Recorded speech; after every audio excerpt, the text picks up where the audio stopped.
Support comes from Mosby Building Arts, on a mission to create remodeling experiences worthy of 5-star online reviews. See the difference at callmosby.com.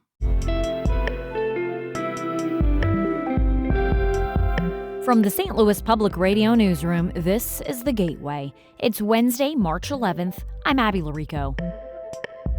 Immigration enforcement has made national headlines in recent months, but some researchers say focusing only on those high-profile actions can obscure what's happening locally. So I think the thing that we've seen this administration is just a really radical expansion into whole new areas that don't just get up to the line of possibly illegal activity, but seem to run right across it. What those changes look like on the ground, coming up after this news on The Gateway. St. Louis County voters are closer to deciding the fate of an internet sales tax. Even backers of the idea, though, concede it could be a tough sell. The St. Louis County Council gave initial approval last night to an August ballot proposal instituting what's known as a use tax. The roughly 3.5% tax on online purchases could generate anywhere from $45 million to $75 million a year for cash-strapped St. Louis County. Even though she co-sponsored the proposal, Councilwoman Shalonda Webb of North St. Louis County says residents may not like the idea of having to pay another tax in an uncertain economy. I think our community members will want to know exactly where this additional tax money that they're going to be paying is going to go towards. St. Louis County residents voted down a use tax proposal in 2022. The St. Louis Metropolitan Police Department says more than 24 police facilities are in need of repair. This comes amid tense budget negotiations with the city. The buildings will soon be transferred to police control, and both the chief and the Board of Police Commissioners president want the city to hire a third-party contractor to estimate how much the repairs will cost. Meantime, police have submitted a $250 million budget for the next fiscal year, a request Mayor Kara Spencer says would decimate city finances.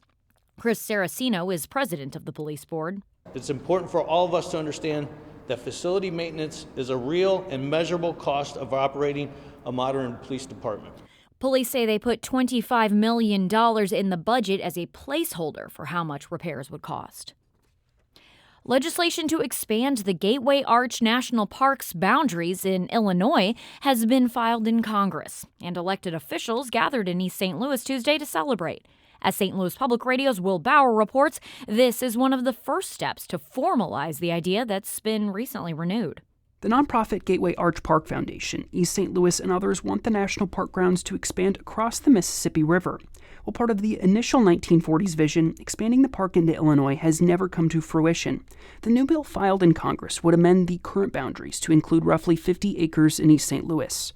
Ryan McClure is the executive director of the Gateway Arch Park Foundation. Never have we made such progress on achieving this dream of many civic leaders who have come before us. This is a shining example of collaboration at its best. The legislation was filed by a bipartisan group from both states, including Democrats Nikki Budzinski and Wesley Bell, and Republicans Mike Bost and Ann Wagner. In East St. Louis, I'm Will Bauer, St. Louis Public Radio. The future of congressional redistricting in Missouri was argued before the state Supreme Court yesterday. As St. Louis Public Radio's Sarah Kellogg reports, the ruling of this case could change the fate of many other lawsuits over the same issue. Missouri Solicitor General Luke Capozzi said the state constitution does require the legislature to redistrict after a census. However, he also said that's all the language does. It simply says nothing about whether mid-decade redistricting is possible. Capozzi is representing the state in a lawsuit over the question of whether the state can redistrict beyond each decade. The state argues the Constitution's lack of instruction on the topic gives lawmakers the go-ahead. Meanwhile, those suing over the effort say the language in the Constitution is clear that after the census is the only time when redistricting can occur. If the Supreme Court rules against the state, many other lawsuits, including those over a referendum to overturn the new maps, would be moot. In Jefferson City, I'm Sarah Kellogg, St. Louis Public Radio. The Missouri legislature has passed a bill that removes legal barriers for pregnant women to get divorced. Members of the Missouri Senate voted unanimously to pass the legislation. Republican Senator Jill Carter spoke on the bill briefly before the vote. This will allow women in situations where there is violence to be able to get a divorce even though they're pregnant. Because it has already passed the House and because the Senate did not change it, it now goes to Governor Mike Kehoe. He is expected to sign it into law, as he cited the bill in his State of the State address as something he wanted passed. The legislation made it through the House last year, but didn't pass the Senate. A Missouri House committee approved sweeping criminal justice legislation yesterday that would make it easier for juveniles to be certified as adults. STLPR's Lily Halloran reports it's one step away from Governor Kehoe's desk. Under the legislation, minors who commit the most serious felonies or who commit 3 felonies within 6 months could be tried in adult court. Proponents say it would keep teenagers from becoming life criminals. Clifton Davis of the Missouri Justice Coalition was tried as an adult at 16. He told the committee the bill does not support minors. In the juvenile system, rehabilitation is the status quo. It's encouraged. It's really forced upon you. In the adult system, you have to do it on your own. You have to want it. The legislation just passed the Senate and may pass the House this week. In Jefferson City, I'm Lily Halloran, St. Louis Public Radio. Uncle Bill's Pancake House on South Kings Highway is reopening soon. The spot closed in 2024 after more than 60 years serving breakfast and late-night crowds. St. Louis Public Radio's Jessica Rogan has details. The timing was terrible for Ivan Garcia when Uncle Bill's went up for sale. He had just opened Bud's Pizza not long after opening the Golden Hoosier with his brother. But the family behind Garcia Properties didn't want to miss their one shot to own the St. Louis institution. The renovated space has wood paneling, decorative antlers, and a chandelier flown over from England. It feels just like the old Uncle Bill's, but Garcia says it's not. And it's been interesting to watch people come in and be like, oh, I remember this. And they're remembering things that weren't here. And that's a really good sign to us that it looks and feels like it belongs. The restaurant is holding a soft opening today. Garcia says they'll announce a grand opening date any day now. I'm Jessica Rogan, St. Louis Public Radio.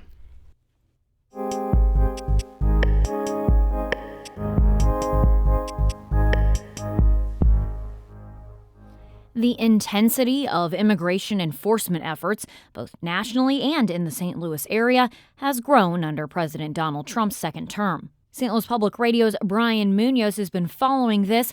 He spoke with Syracuse University immigration researcher Austin Coker, who is trying to make sense of the agency's operations. The conversation started with asking Coker to explain how enforcement efforts go beyond national headlines. I think some of the most aggressive immigration enforcement projects in the country in places like Los Angeles, Chicago, Minneapolis, they're really designed to create headlines. They're designed to draw attention. And in some ways, they overshadow and mask the massive amount of immigration enforcement activity across the country in places like the Midwest and in places like St. Louis, where there actually is a lot of immigration enforcement unfolding really rapidly over the last 12, 13 months of the Trump administration.